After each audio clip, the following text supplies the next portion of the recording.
Hi all, so today we're going to be talking about knot magic. Now, have you ever tied a knot and made a wish? In doing so, you're actually performing a kind of ancient magic. Now, in English folk magic and parts of Eastern Europe and in Appalachian cultures, knots weren't just used to fasten things.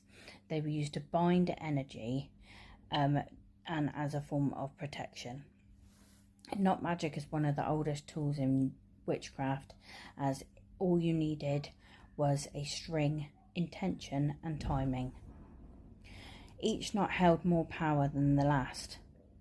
It was used to trap illness, protect children and homes. People would hang them in their homes, sew them into clothing, wear them beneath clothing, and bury them under their hearthstones in their homes to protect it. Knots were tied into horsehair and corn husks in Appalachian cultures to trap bad luck. In Slavic cultures, they would use knots and also to sew them into children's clothing in the collars, and also when they made dolls, they would sew knots into the dolls. In British traditions,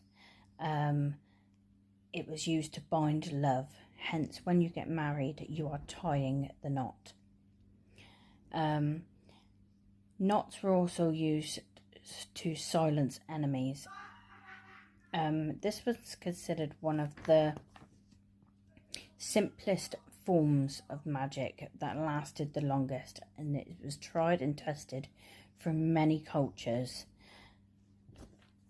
In the 20th century, knot magic was used through generations and in different countries, passed down through spells, through families, through grimoires, and is dated back to the 18th and 19th century.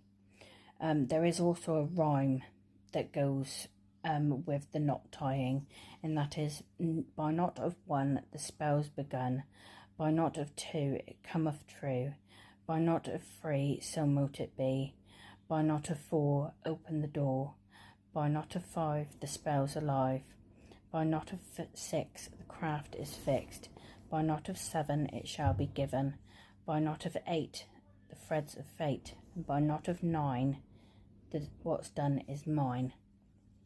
So, the next time you tie a knot, remember to make a wish.